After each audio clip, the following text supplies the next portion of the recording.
This is Joni Barrett with Out the Box Mind Body Studio, and we're going to talk today about some basic need-to-know information that you can take into your yoga class with you. You can take with you as you watch the videos that are on this YouTube channel, or if you just want to use them as standalone exercises. It's all really good information.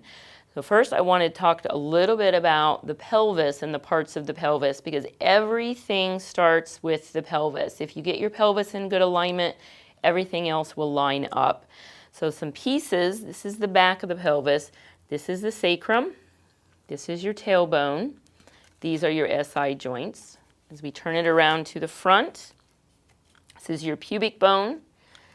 This is your ischial tuberosities. In a yoga class, you may hear them referred to as sits bones. These are the iliums. This is the ASIS here at the front, or your front hip points.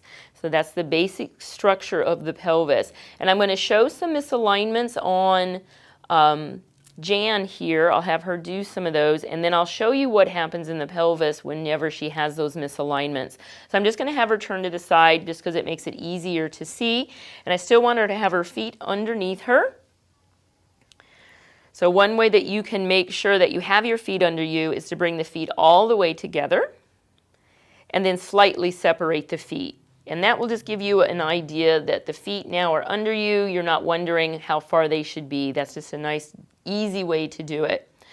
And then I'm going to have her put her hands on her ASIS here, the front hip points, and then she's going to slide her middle finger down and just find those hip sockets. And what in your body you're going to feel is suddenly there's just like a little bit, I always call it a hip pocket. It just kind of gets a little bit of softness there. You want to feel that little bit of a softness.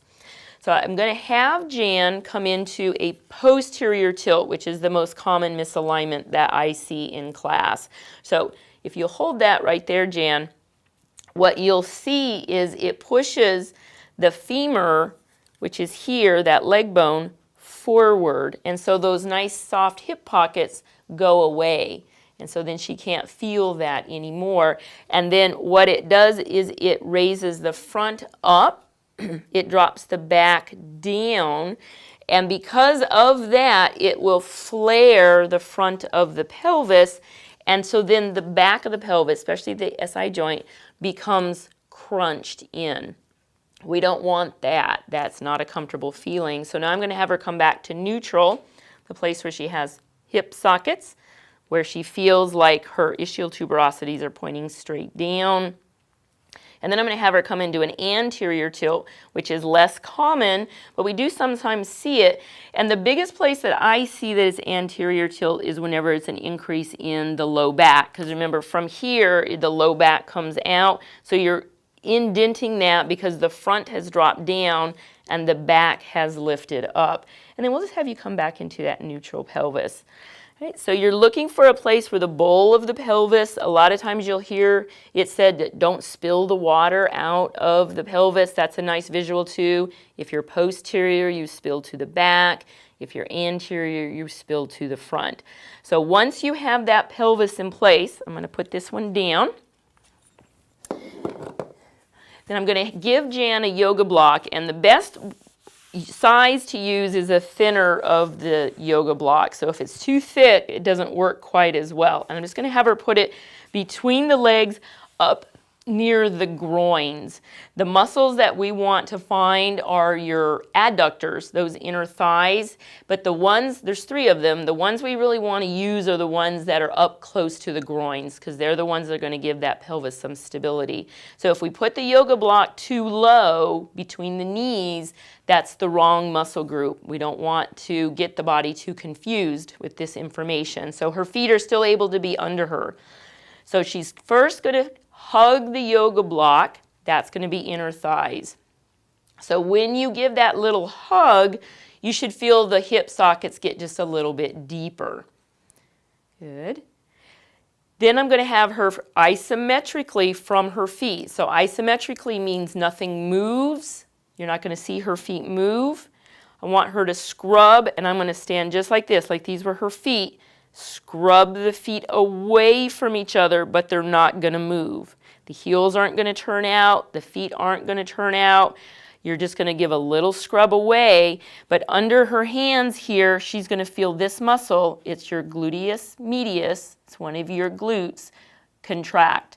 When she does that, she's going to feel even more of a deepening of the hip sockets. So in your body, you're going to feel that. You're going to feel this place get a little bit deeper. You may feel that your ischial tuberosities, and I'll grab my pelvis here again, broaden a little bit. That's a good thing. Or you might feel like you've opened up a little bit of space in through the SI joint, and that's a good thing.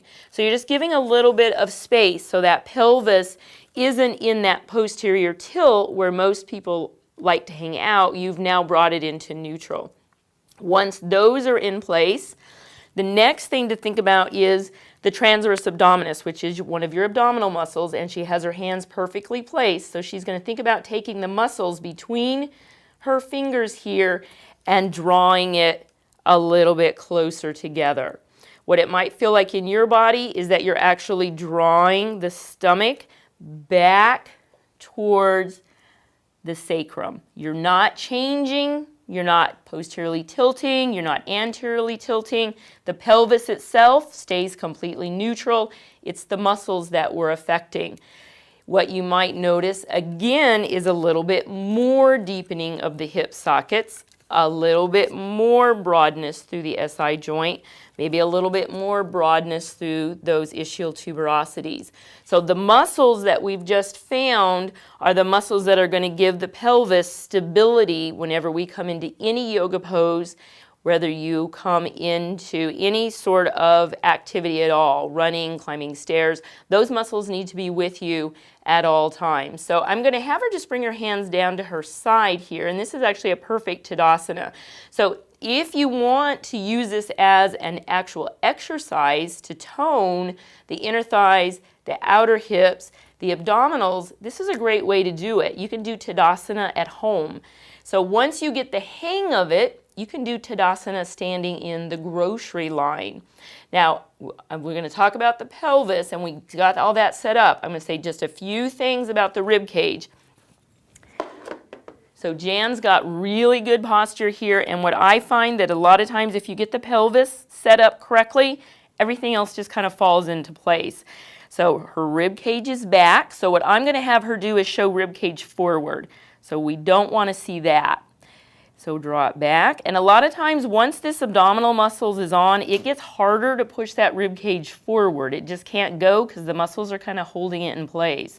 And you notice the head is perfectly aligned. If you're not sure if where your head is where it needs to be, you can just think brushing up or just take your hand and brush up, but her head is where it needs to be. And again, once the pelvis is there, the other pieces just kind of come into place. And then the arms should just be hanging out of their sockets to their side. The palms, if you were going to place them someplace, would just be along the thigh. You never want to think about this for Tadasana or this for Tadasana. It's always a neutral shoulder. So that is some information to know whenever you come into any of your poses. Every pose in yoga, when I'm a teacher, to me is all a Tadasana. So those pieces are in every pose. So this is Joni Barrett, Out the Box Mind Body Studio, and go practice your Tadasana.